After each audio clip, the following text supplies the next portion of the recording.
పొందారు. పొంది హయగ్రీవుడితో మాట్లాడారు వారు. అంతటి మహానుభావుడు ఉపనిషత్తుల మీద ఎంతటి అధికారాన్ని పొందారంటే, ఆయనకి ఆనాటి నుంచి ఏమని బిరుదునామా వచ్చిందంటే నిగమాంత దేశికులు అని బిరుదు. అదే వేదాంత దేశికులు అని పిలుస్తూ ఉంటారు. ఆయనే మనకి వడకలై సంప్రదాయం అని చెప్పి వైష్ణవుల్లో ఒక సంప్రదాయం ఉంది. ఆ సంప్రదాయాన్ని స్థాపన చేసిన వారు వేదాంత దేశికులే. అటువంటి వేదాంత దేశికులకి సర్వతంత్ర స్వతంత్ర అని బిరుదు. శృంగగిరి పీఠాధిపతుల్ని ఇప్పటికీ కూడా వారు బయటికి విజయం చేస్తుంటే వారిని చేసే స్తోత్రంలో ఇప్పటికీ ఈ మాట వాడుతుంటారు. సర్వతంత్ర స్వతంత్ర అని అన్న మాటను వాడుతుంటారు. సర్వతంత్ర స్వతంత్రులు అన్న మాటకు అర్థం ఏంటంటే, బాహ్యోపకరణముల మీద ఆధారపడకుండా వారు అనుగ్రహించాలనుకున్నప్పుడు వారి ఉపాసనా బలంతో భగవంతుణ్ణి ప్రార్థించి అనుగ్రహించగలిగిన వారు అని అర్థం. వారు ఇంకా మళ్ళీ ప్రత్యేకంగా ఆయనకు 1,00,000 రూపాయలు ఇద్దాం అనుకున్నారు అనుకోండి, ఇంకోళ్ళని ఏమో 1,00,000 రూపాయలు నువ్వు పట్టుకురావయ్యా, ఆయనకు 1,00,000 ఇద్దాం అనుకుంటున్నానని అడగవలసిన అవసరం ఉండదు. ఆయన ఒక్కసారి ప్రార్థన చేశారా, పళ్ళెంలో 1,00,000 రూపాయలు కనపడవలసిందే. ఎవరో ఆ సమయానికి వచ్చి అక్కడ పెట్టవలసిందే. చంద్రశేఖరేంద్ర సరస్వతి జీవితంలో అలాంటి సందర్భాలు ఎన్నున్నాయో. ఆయన ఇవ్వాలనుకుంటే ఒక్కసారి కళ్ళు మూసుకునేటప్పటికి ఎవరో వచ్చి ఆ పళ్ళెంలో అక్కడ పెట్టేసేవారు. అంతే. ఎంత ఇద్దాం అనుకున్నారో అంతే ఉండేది. చేత్తో కూడా ముట్టుకోకుండా ఆయన సత్యదండంతో ఇలా తోసి తీసుకోమన్న సందర్భాలు కోకొల్లలు. అంతటి మహానుభావుడు చంద్రశేఖరేంద్ర సరస్వతి. అలాగే వేదాంత దేశికులకి విశిష్టాద్వైత సంప్రదాయంలో సర్వతంత్ర స్వతంత్రులు అని బిరుదుంది. అంతటి మహానుభావుడి మీద కొంతమంది కక్ష కట్టారు. మహాపురుషుల జోలికి వెళ్లి వాళ్ళ మీద కక్ష కడితే ఏం జరుగుతుందంటే వాళ్ళ కీర్తి బాగా ప్రకాశిస్తుంది. ఎవడు కక్ష కట్టాడో వాడు నాశనం అవుతాడు. మహాత్ముల జోలికి వెళ్ళి నువ్వు పొందేదే ఉండదు. వాళ్ళు మరింత పుటం పెట్టిన బంగారంలా ప్రకాశిస్తాడు. ఈశ్వరుణ్ణి నమ్ముకున్న వాడు ఎందుకు పాడవుతాడు? వాడు పాడయ్యేది ఏమి ఉండదు. అక్కర్లేని పనులు చేసి, అర్థం లేని పనులు చేసి నువ్వు పాడవుతావు. అది దిద్దుకోవలసినటువంటి విషయం. కాబట్టి వేదాంత దేశికులకి సర్వతంత్ర స్వతంత్రాన్ని బిరుదిందుకుండాలి అని కొంతమంది ఆయన మీద కక్ష కట్టారు. కక్ష కట్టి తను పెళ్లి చేసుకోవడానికి డబ్బు లేవు ఒక బ్రాహ్మణ వటువుకి. ఒక బ్రాహ్మణుడి కనండి, లేకపోతే బ్రహ్మచారి కనండి, ఉపనయనం అయిపోయిన వాడు ఇంకా గృహస్థాశ్రమంలోకి వెళ్ళాలి. గృహస్థాశ్రమంలోకి వెడదామంటే ₹1 లేదు పెళ్లి చేసుకోవడానికి. అలాంటి వాడిని ఒకడిని పట్టుకున్నారు. ఎలాంటి వాడికి పడితే వాడికి, దేనికి పడితే దానికి డబ్బు ఇవ్వడం కుదరదుగా. వెళ్ళి అడిగితే అది ధర్మబద్ధమైన కారణం అయి ఉండాలి. నువ్వు జన్మతః దరిద్రుడివి, పెళ్లి చేసుకోవడానికి అవకాశం లేదు, గృహస్థాశ్రమంలోకి వెళ్ళలేకపోతున్నావు, నువ్వు వెళ్ళి ఈ మాట వేదాంత దేశికులకి చెప్పు, పెళ్లికి డబ్బు కావాలని అడుగు, ఎలా ఇస్తారో మేము చూస్తాం అన్నారు. ఎవరినో అడిగి నిజమేనయ్యా చాలా ధర్మబద్ధమైన కారణం, ఏమో కొంచెం ఓ 10,000 రూపాయలు అలా ఇవ్వండి ఆయనకి అని అన్నారనుకోండి, ఆయనకి సర్వతంత్ర స్వతంత్రం ఏమిటి? ఇంకా ఎవరో 10,000 రూపాయలు ఇస్తే అది ఇప్పిస్తే ఇంకా సర్వతంత్ర స్వతంత్రులు ఏమిటి? బిరుదునామం ఏదో మ్యాక్బత్ నాటకంలో షేక్స్పియర్ అంటాడు, it hangs loose like that of coat to a buffoon అంటాడు. అలాగా ఏదో వేలాడినట్టుగా ఉంటుంది ఆ బిరుదు. కాబట్టి ఇప్పుడు తను సృష్టించాలి. ఆ బ్రహ్మచారి వచ్చి నిలబడి అడిగాడు. వేదాంత దేశికులు ఒక్కసారి కళ్ళు మూసుకుని అంతఃపరిశీలనలోకి వెళ్ళారు. అంతర్ముఖులైతే తన మీద కక్ష కట్టినటువంటి వారు తన బిరుదునామాన్ని ప్రశ్నించడం కోసమని ఆ పిల్లవాడిని పంపించారని ఆయనకు అర్థమైంది. ఒక పాఠం చెప్పాలనుకున్నారు. ఆయన వెంటనే లక్ష్మీదేవిని ప్రార్థన చేశారు. దాన్ని శ్రీస్తుతి అని పిలుస్తారు. లక్ష్మీదేవిని ప్రార్థన చేస్తే ఆ పిల్లవాడికి ఎంత డబ్బు కావాలో అంత డబ్బు ఆయన ముందున్న పళ్ళెంలోకి వచ్చి పడింది. ఆ డబ్బుని వేదాంత దేశికులు ఆ వచ్చినటువంటి బ్రహ్మచారికి ఇచ్చి పెళ్లి చేసుకోమన్నారు. శ్రీస్తుతి వేదాంత దేశికులు చేసినప్పుడు లక్ష్మీదేవి ఐశ్వర్యాన్ని కృప చేసింది. అలాగే శృంగగిరి పీఠానికి ఆధిపత్యం వహించారు విద్యారణ్యులని. ఆయన పేరే విద్యారణ్యులు. చాలా చమత్కారమైనటువంటి పేరు. అరణ్యమునందు మీకు దొరకనటువంటి లత, ఓషధి, చెట్టు, పొద ఉండవు, అన్నీ ఉంటాయి అరణ్యంలో. అరణ్యంలో అన్నీ ఎలా ఉంటాయో విద్యారణ్యుల వారికి తెలియనటువంటి విద్య లేదు. జ్యోతిషం దగ్గర నుంచి ఆయనకి సమస్త శాస్త్రముల కరతలామలకం. కానీ ఆయన కూడా నిరుపేద బ్రాహ్మణుడు. ఆయన చిన్నతనంలో లక్ష్మీదేవి అనుగ్రహం కోసమని ప్రార్థన చేసి తపస్సు చేశారు. లక్ష్మీదేవి ప్రత్యక్షమైంది. ఏం కావాలండి? నాకు ఐశ్వర్యాన్ని కృప చెయ్యన్నారు. అంటే అమ్మవారంది కుదరదు, ఈ జన్మకి నువ్వు దరిద్రుడిగా ఉండవలసిందే. కానీ నువ్వు నా గురించి ఇంత తపస్సు చేసి ఉన్నావు కనుక నీకు వచ్చే జన్మలో ఐశ్వర్యాన్ని కృప చేస్తాను. ఇంకా ఈ జన్మ ప్రారంధం ఈ జన్మకు అనుభవించాలి, కాబట్టి ఇప్పుడు నీకు నేను ఇవ్వలేనండి. వెంటనే విద్యారణ్యుల వారు వచ్చే జన్మలో ఇస్తానన్నావు కదా, అలాగే ఆగన్నారు. శంకరాచార్యుల వారు ఎలా ఆపత్సన్యాసం తీసుకున్నారో విద్యారణ్యుల వారు కూడా అలాగే సన్యస్తోహం అని వెంటనే సన్యసించారు. సన్యసిస్తే రెండో జన్మ, కాబట్టి నేను రెండో జన్మ ఎత్తాను, ఇప్పుడు కురిపించే ఐశ్వర్యాన్ని. సన్యాసివి నీకెందుకని ఆవిడ అడగలేదు. ఇప్పుడు అర్హత పొందాడు, కురిపించేసింది. నవనిధులు ఆయన చుట్టూ చేరే. అదే సమయంలో మాలిక్ కాఫూర్ దక్షిణ భారతదేశం మీదకి దండయాత్రకు వచ్చి సనాతన ధర్మాన్నంతటినీ కూడా కూకటి వేళ్లతో తెల్లగిస్తున్నాడు. తన దగ్గర ఉన్నటువంటి నవనిధులతోటి తనకున్నటువంటి శాస్త్ర పరిజ్ఞానాన్ని పణంగా పెట్టి మహానుభావుడు ఆ రోజుల్లో హరిహరరాయలు బుక్కరాయలు అనేటటువంటి ఇద్దరిని తీసుకొచ్చి సుముహూర్త నిర్ణయం చేసి ఆనాడు కర్ణాటక సామ్రాజ్యాన్ని ఆయన విద్యారణ్యుల వారిచ్చినటువంటి ధనంతో, ఆయన పెట్టిన ముహూర్తంతో, ఆయన గీసిన గీతలో వచ్చినటువంటి శ్రీచక్ర రూపంలో వచ్చినటువంటి సామ్రాజ్యం కనుక విద్యారణ్యుల వారి పేరు మీద దానికి విద్యానగరము అని పేరు. విజయములకు నిలయమైంది కాబట్టి విజయనగర సామ్రాజ్యము అని పేరు వచ్చింది. అందుకే కర్ణాటక సామ్రాజ్యాన్ని మొట్టమొదట సింహాసనం మీద కూర్చోవడానికి అర్హత పొందిన వారెవరు అంటే విద్యారణ్య స్వామి వారే. విద్యారణ్య స్వామి వారు నాకు అక్కర్లేదని ఇచ్చేశారు. కాబట్టే ఇప్పటికీ కూడా సింహాసనం మీద కూర్చోవడం అనేటటువంటి అలవాటు శృంగగిరి పీఠంలో పరంపరాగతంగా వచ్చింది. ఇప్పటికీ శృంగేరి పీఠాధిపతులు వస్తుంటే కర్ణాటక సింహాసన ప్రతిష్టాపనాచార్య అని చెప్తారు. విద్యారణ్యుల వారికి వచ్చినటువంటి బిరుదునామం తర్వాత వరకు కొనసాగింది. వారే ఆ కాలంలో అద్వైత మత వ్యాప్తిని విస్తారంగా చెయ్యడం కోసమని శృంగగిరికి ఉపపీఠాలుగా ఎన్నో పీఠాలని ఆంధ్రదేశంలో కూడా ఆయన నెలకొల్పారు.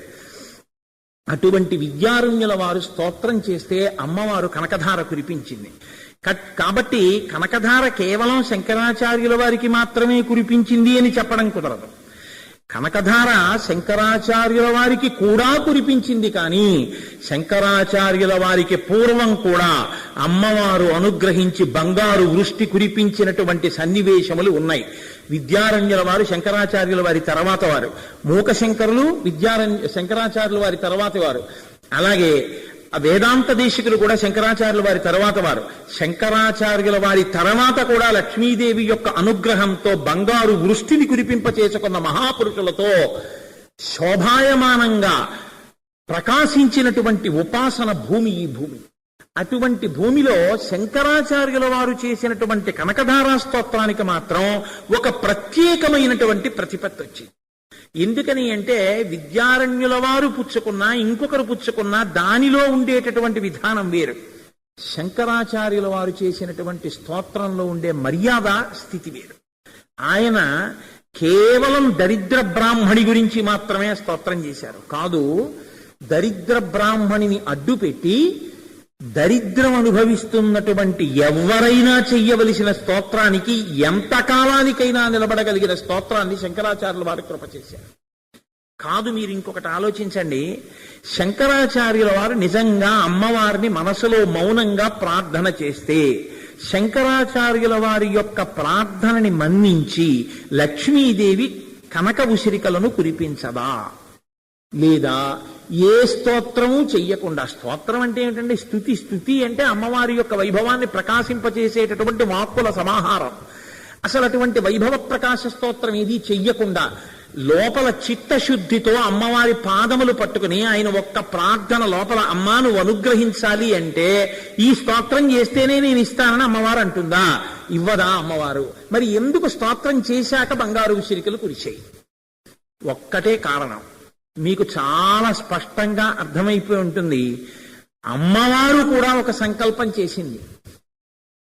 ఈ ప్రత్యేకమైన సందర్భంలో శంకరాచార్యుల వారి నోటి వెంట ప్రకటంగా ఈ స్తోత్రం రాకపోతే జన్మ జన్మాంతరముల నుంచి చేసినటువంటి పాపములను దరిద్రం రూపంలో అనుభవిస్తున్నటువంటి వారికి మార్గోపదేశం చెయ్యగలిగిన అంత శక్తివంతమైన స్తోత్రమును ఇవ్వగలిగిన వాడు మళ్ళీ పుడతాడో పుట్టడో అవతార పురుషుడైన శంకరుల వెంట నోటి వెంట ఈ స్తోత్రం రావాలి. ఎందుకంటే తర్వాత సన్యసించిన తర్వాత ఇంకా అసలు బంగారం పేరైన ఎత్తుతారో ఎత్తారో, ఇంకా ఆయన అసలు మాట్లాడతారో మాట్లాడరు. కాబట్టి ఇప్పుడు బాలశంకరుడిగా ఉన్నాడు కాబట్టి ఇప్పుడు ఆయన నోటి వెంట ఆ స్తోత్రం రావాలి. ఆ స్తోత్రం వచ్చిందా ఇది లోకానికంతటికి మహోపకారం అయిపోతుంది. ఇప్పుడు లోకమంతా ఎవరెవరు దరిద్రంలో ఉన్నారో వాళ్ళు చెయ్యొచ్చు కాదు. ఈ స్తోత్రం వెనకాతల వేరొక రహస్యం ఉంది. కనకధారా స్తోత్రానికి ఉన్న గొప్పతనం అంతా ఎక్కడుందంటే, కనకధార కేవలం దరిద్రాన్ని పోగొట్టి మీకు ఐశ్వర్యాన్ని ఇచ్చేసే స్తోత్రం కాదు. ఏ ఐశ్వర్యము భయహేతువో ఆ ఐశ్వర్యము వెంట పడవలసినటువంటి స్థితి లేకుండా భద్రమైనటువంటి ఐశ్వర్యాన్ని పొందుతూ భయహేతువైనటువంటి ఐశ్వర్యం జోలికి వెళ్లకుండా పరమ తృప్తితో ధార్మికమైన మార్గంలో ప్రవర్తిస్తూ దొరికిన దానితో తృప్తిగా జీవిస్తూ అతనికి ఎప్పుడు ఎంత అవసరం ఉంటుందో ఆ అవసరం తీరడానికి అమ్మవారి అనుగ్రహంతో అప్పటికి కావలసినది అది సమకూర్చబడేటటువంటి రీతిలో ఒకరి దగ్గర చెయ్యవతాపవలసినటువంటి అవసరం లేని రీతిలో వ్యక్తి యొక్క జీవితం వెళ్ళిపోవాలంటే అటువంటి స్థితిని కల్పించాలన్నా కనకధారా స్తోత్రమే ఆలంబనము. ఎందుచేతనంటే శంకరాచార్యులు వారు భజగోవిందంలో మాట అంటారు, మూఢజహీహి ధనాగమ తృష్ణ కురు సద్బుద్ధిం మనసి వితృష్ణ అంటారు. ఐశ్వర్యము విషయంలో నువ్వు తృష్ణని పెంచుకోవద్దు అంటారు. అప్పుడు కనకధారా స్తోత్రం దరిద్రంలో ఉన్నవాడికి ఐశ్వర్యం ఇస్తుంది అని నేను మాట అన్నాను అనుకోండి. దరిద్రం అన్న మాటకు అర్థం ఏమిటప్పుడు? ఒకడికి టీవీ ఉంది, వాడికి వీసీడీ కావాలి, వాడికి వీసీడీ కావాలనుంది, వీసీడీ లేదు, దరిద్రమే. ఒకడికి వీసీడీ కూడా ఉంది కానీ వాడికి ఏసీ లేదు కాబట్టి వాడు దరిద్రంలో ఉన్నాడు. ఒకడికి టీవీ ఉంది, వీసీడీ ఉంది, ఏసీ ఉంది, అయినా వాడికి కారు లేదు కాబట్టి వాడికి దరిద్రమే. కాబట్టి ఇలా ఆలోచిస్తూ పోతే ఐశ్వర్యం విషయంలో అసలు దరిద్రం లేనివాడన్నవాడు ఎవడుంటాడు లోకంలో? నీకు ఉండాలన్న కోరిక ఉండాలి కానీ దానికి హద్దు ఎక్కడుంది? నీకు దరిద్రం లేకపోవడం ఎక్కడుంది? ఎప్పుడూ దరిద్రం ఉంటుంది. ఎందుచేతంటే లోకంలో ఒక గమ్మత్తైన మర్యాద ఒకటి ఉంటుంది. సరస్వతి విషయంలో లేనిని అంగీకరించాడు, లక్ష్మి విషయంలో సమృద్ధిని అంగీకరించాడు. మీరు చూడండి, ఏమయ్యా నీకు ఈ విషయం తెలీదు అన్నారు అనుకోండి, నాకు తెలియకపోవడం ఏంటండి అంటాడు, తిరగబడతాడు. సరస్వతి విషయంలో మీ ఎందున్న అసంపూర్తిని నీకు ఇది తెలియదు నాయనా అన్నారనుకోండి, వాడు ఒప్పుకోడు. లక్ష్మి విషయంలో మీకేమిటండి బోలెడంత ఆదాయం వస్తోందని అనుకోండి, ఏం వస్తోందండి, వచ్చేదా అద్దెలకి పన్నులకి సరిపోతోందంటారు. అంతేగాని చాలా వస్తోందండి, ఓ 1 కోటి రూపాయలు వచ్చింది కిందటి ఏడాదని చెప్పిన ఒక్క లాభం సంపాదించి అలా చెప్పిన వాడిని ఒక్కడిని నాకు చూపించండి, పౌర సన్మానం చేయొచ్చు. అలా ఎవరు చెప్పరు, ఎప్పుడూ చెప్పరు. ఏం చెప్తారంటే ఏముందండి, ఏదో పూర్వం నుంచి వస్తున్నది, బొత్తిగా వ్యాపారం మానేశారు అనిపించుకోలేక ఏదో నడిపిస్తున్నాం కానండి, ఏముందండి ఇప్పుడు అంటాడు. ఐశ్వర్యం విషయంలో సమృద్ధి చెప్పడం, సరస్వతి విషయంలో లేమి చెప్పడం, ఇది జాతికంతటికి ఉండే లక్షణం. మనుష్య జాతికే ఉంటుంది ఆ లక్షణం, మినహాయింపు ఎవరో మహానుభావుడు ఉంటాడు. కాబట్టి ఇప్పుడు దరిద్రం అన్న మాట నేను వాడాను అనుకోండి, దరిద్రుడు కానివాడెవడు? కాబట్టి ఇప్పుడు కనకధార దరిద్రం ఉన్నవాళ్ళు చేసుకుంటే దరిద్రం తొలగిపోయి వాళ్ళ కోరిక తీరుతుంది అని నేను అన్నాను అనుకోండి, వెంటనే కనకధార దేనికోసం మనకిప్పుడు ఏం అవసరం ఉందండి? కనకధార అయితే మనం చేయడానికి అమ్మవారిని హాయిగా సంతోషంగా ఉత్తినే కనకధార చేద్దాం అంతే తప్ప మనకి అవసరం ఏముంది? ఆవిడ అన్ని ఇచ్చిందని కనకధార చేసేవాళ్ళు ఉంటారు అనుకుంటున్నారా మీరు? నేను ఇలా అన్నాను కాబట్టి ఇప్పుడు చెయ్యొత్తండి అంటే ఎవరు చెయ్యొత్తరేమో, కానీ నేను అలా చెప్పకుండా దరిద్రం ఉన్న వాళ్ళందరూ కనకధార చేసుకోండి, మీ అందరికీ ఇది పనికొస్తుంది. ఏవేవి లేవో వాళ్ళందరూ చెయ్యొత్తండి, నేను రోజు కనకధార చేయిస్తానన్నాను అనుకోండి, చెయ్యొత్తని వాడు ఎవడుంటాడో నాకు చెప్పండి. ప్రతివాడికి ఏదో లేదనే ఉంటుంది, ఏదో ఒకటి లేదనుకుంటాడు. ఏదో ఒకటి లేదనుకున్న వాళ్ళందరూ దరిద్రులే కదండి. అప్పుడు కనకధార అందుకు ఉపయోగపడుతుందనా శంకరాచార్యులు వారు ఇచ్చింది? అది దాని ఫలశ్రుతి అయితే ఆ ప్రయోజనం దానికి నేను చెప్తే యథార్థమునకు నేను లేనిపోని అపోహని కల్పించి అక్కడ లేని మార్గం వైపుకి మీ ఆలోచన కోణాన్ని తిప్పిన వాడిని అవుతాను. అందుకు శంకరాచార్యులు వారు చేశారని నేను చెప్పలేను, అందుకు చేయలేదు శంకరాచార్యులు వారు. శంకరాచార్యులు వారు దేనికి చేశారని చెప్పవలసి ఉంటుందంటే, ఐశ్వర్యమునందు తృష్ణ నశిస్తే నీకు శాంతి. నాకు అన్నీ ఉన్నాయి, నాకు లేనిదేముందండి అని మీరు అన్ననాడు మీకు శాంతి, నాకు ఇది లేదండి అది వస్తే శాంతి అన్ననాడు మీకు అప్పటికీ శాంతి లేదు. కాబట్టి నాకు ఏది లేదండి అన్న మాట మీ నోటి వెంట రావాలి అంటే ధర్మబద్ధమైనటువంటి మార్గంలో మీకు ఏవి ఉంటే సరిపోతుందో అవి మాత్రమే మీ మనసు ప్రచోదనమైతే ఆ విషయాన్ని మీకు ఇవ్వడానికి అమ్మవారు కూడా వెనకంజ వెయ్యదు. తినడానికి అన్నం లేనివాడు కనకధార చేసి అన్నం కావాలంటే తప్పేం లేదు, చెయ్యొచ్చు. చదువుకుని ఉద్యోగం రానివాడు కనకధార చేసి నాకు ఉద్యోగం కావాలంటే తప్పు లేదు, కనకధార చెయ్యొచ్చు. యుక్త వయస్సు వచ్చిన ఆడపిల్ల నాకు మంచి వరుడు కావాలని కనకధార చేస్తానంటే తప్పు లేదు, కనకధార చెయ్యొచ్చు. ఎన్నేళ్ళు వచ్చినా మనసు నిలబట్టలేదు భగవంతుడి మీద పూజ చేసినప్పుడు అన్నవాడు మనసు నిలబడ్డానికి కనకధార చేస్తానంటే తప్పు లేదు, కనకధార చెయ్యొచ్చు. ఎన్ని ఉన్నా ఏదో ఒకటి లేదని కృతకంగా ఆలోచించి దానికోసం కనకధార చేస్తానన్న వాడికి కనకధార పనికొస్తుందా అంటే నేను హామీ ఇవ్వలేను.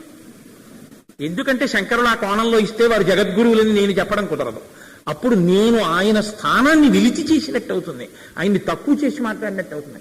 కాబట్టి ఏ మాట చెప్తే దానికి సరిపోతుంది అని నేను అనుకుంటున్నానంటే, ధార్మికమైన జీవితంతో ఏ అవసరములు మీకు నిజాయితీతో జీవితం శాంతంగా ప్రశాంతితో హాయిగా వెళ్ళడానికి కావలసి ఉంటాయో అటువంటి మనశ్శాంతి కారకములైనటువంటి కోరికలు తీరడం కోసం మీరు కోరిక చెప్పవలసిన అవసరం లేకుండా రోజు కనకధార చేసేస్తే, ఆకలి వేశాకే అన్నం తినాలని ఏం లేదుగా. 1 గంట అయితే అన్నం తినేట్లా. ఒక్కొక్కసారి నాకు ఆకలి ఏం వేయదు, అయినా 1 గంట అయ్యేటప్పటికి ఆఫీసులోంచి బయలుదేరతాను, మా ఆవిడని తీసుకుంటాను, ఇంటికి వెడతాను. ఎందుకు తినేస్తున్నాను అని నాకు అనుమానం వచ్చిందనుకోండి, అన్నం తినేసే వేళ అయిపోయింది కాబట్టి తినేస్తున్నాను అంతే. ఆకలి ఏం ఉండదు, ఎందుకు తినేస్తున్నాను అంటే ఇప్పుడు వేయలేదని తినకపోతే 4 ఆఫీసులో ఆకలి వేసి అప్పుడు నేను ఇంటికి వెళ్ళి ఏమైనా బజ్జీలు వేసుకుని తినొస్తానండి అంటే బాగుండదు కాబట్టి ఇప్పుడు తినేస్తున్నాను అంతే. కాబట్టి నువ్వు అడగక్కర్లేదు, నీకు నిజాయితీతో ధర్మబద్ధంగా న్యాయబద్ధంగా ఏ కోరిక తీరకపోతే నీ మనశ్శాంతి భంగం అవుతుందో, గృహస్థుగా నువ్వు తల్లడిల్లిపోతావో, ఆ కోరిక విషయంలో నీకు ఒక శూన్యత ఏర్పడకుండా భర్తీ చేసే బాధ్యత అమ్మవారు తీసుకుంటుంది. నువ్వెందుకు అసలు నోరు విప్పడుగుతావు?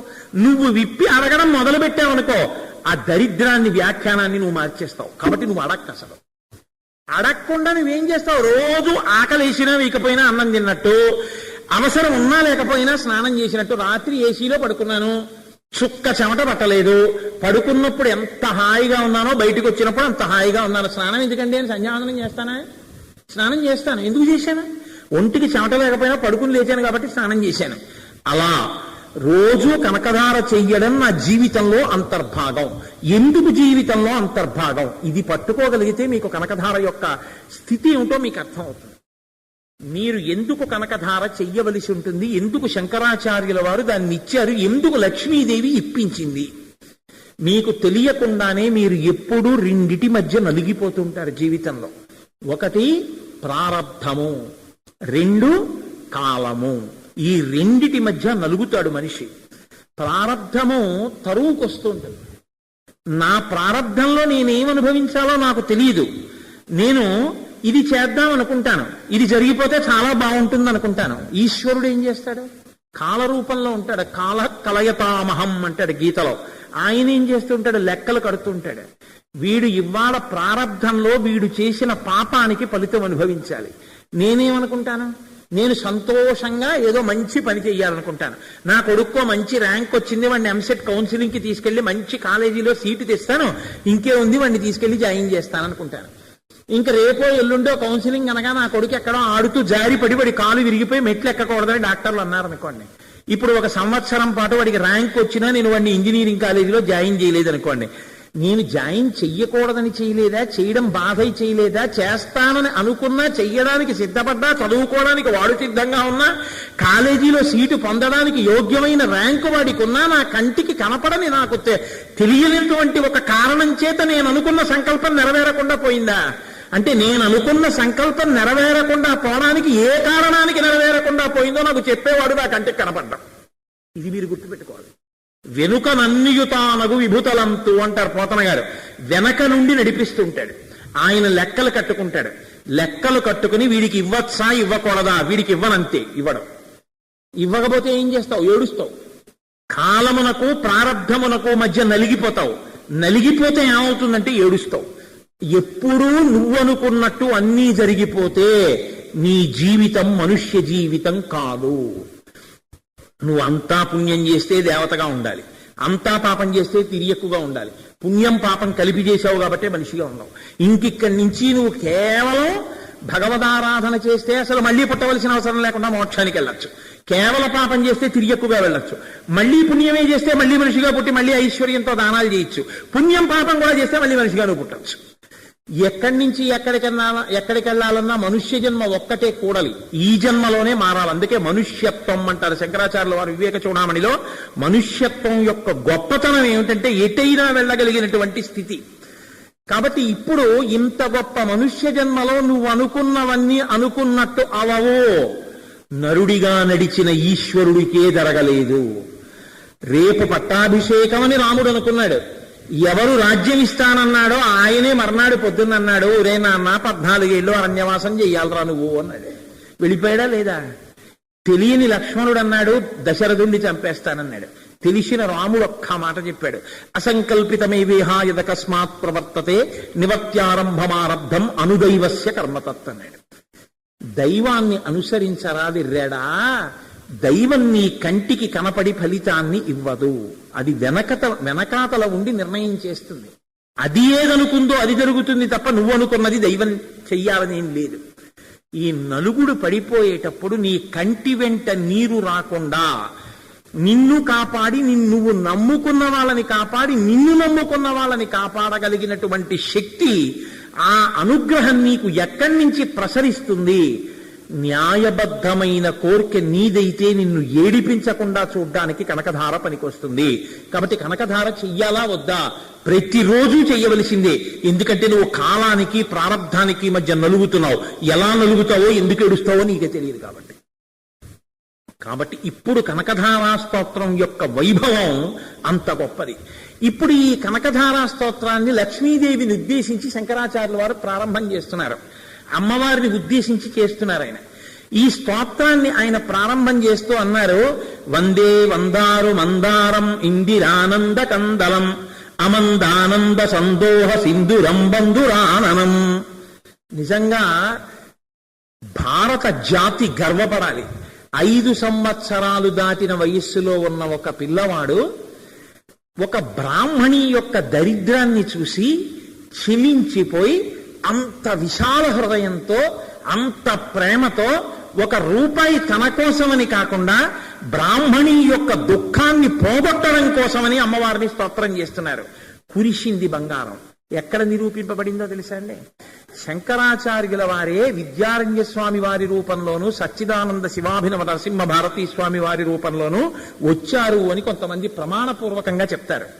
శృంగగిరి పీఠానికి ఆధిపత్యం వహించినటువంటి పీఠాధిపతుల్లో సచ్చిదానంద శివాభినవ నరసింహ భారతీ స్వామి వారు 1911వ సంవత్సరంలో కాలటి వెళ్లారు.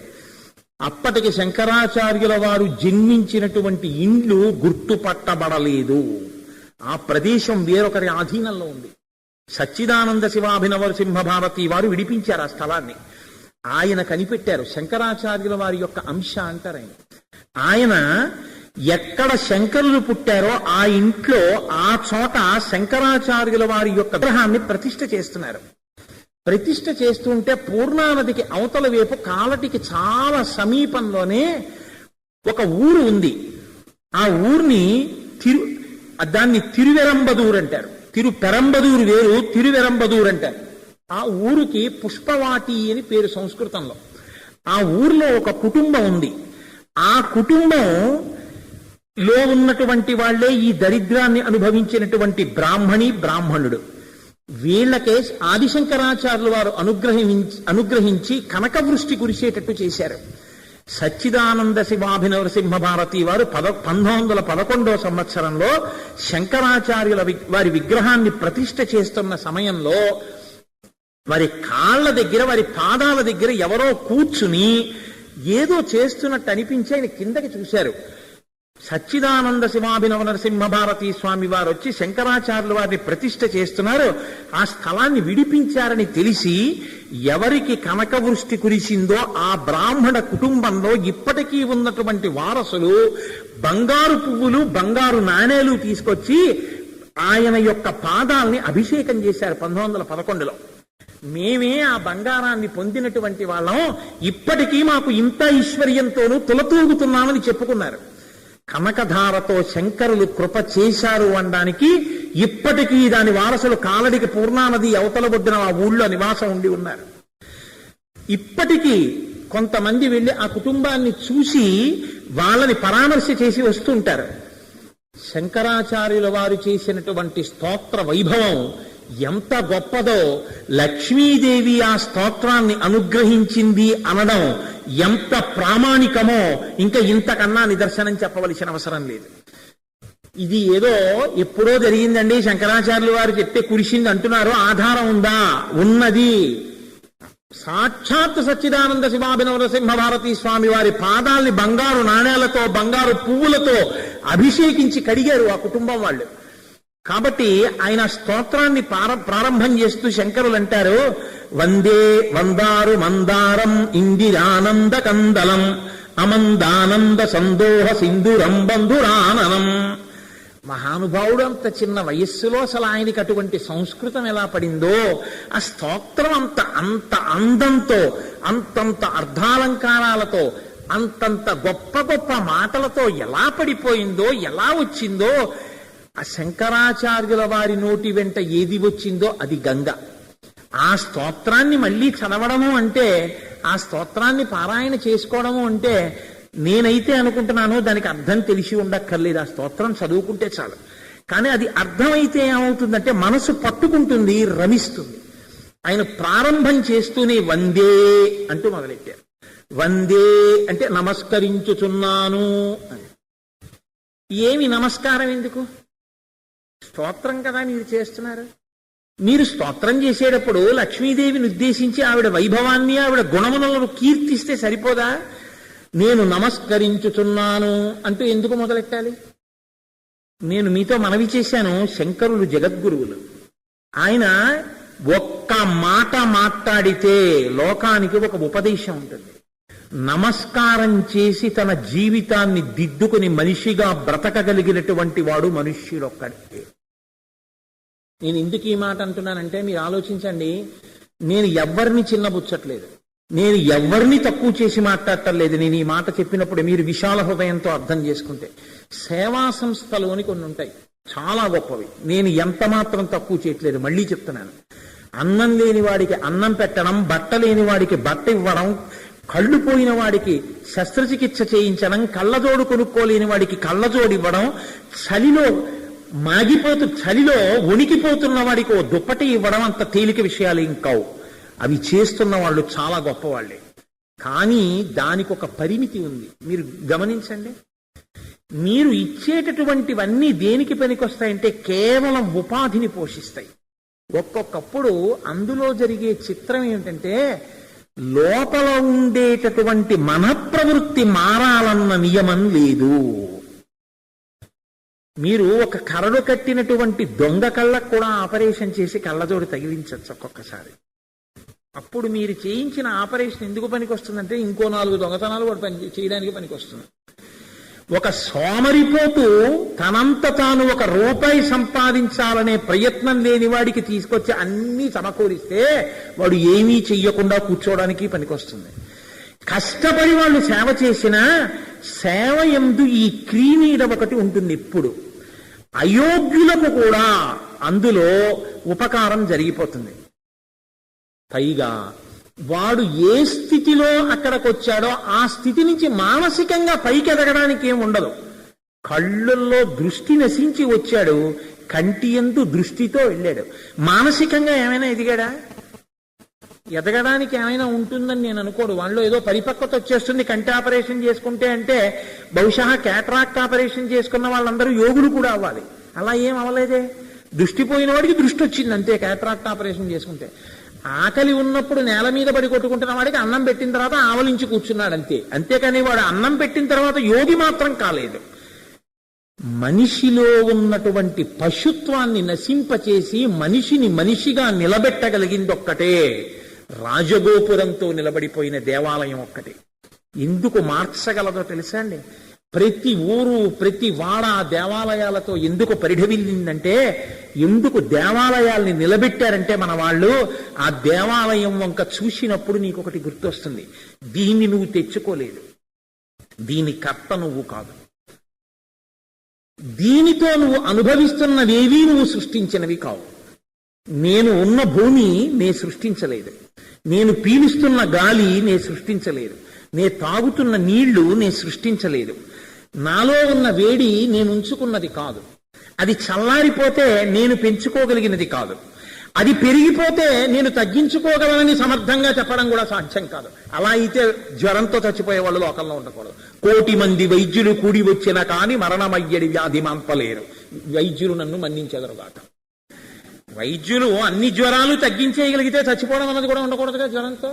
కాబట్టి వైద్యుడి రూపంలో ఈశ్వరుడే బతికించినప్పుడు బతికిస్తాడు. ఇంకా ఆ జీవుణ్ణి విడిపించేయడమే మంచిదనుకున్నప్పుడు జీవుడు విడిపోతాడంతే. ఈశ్వర శాసనం అన్నిటికన్నా పైన నిలబడిపోయింది. ఇది నువ్వు ఆలోచించినప్పుడు, ఇది ఆలోచించగలిగినటువంటి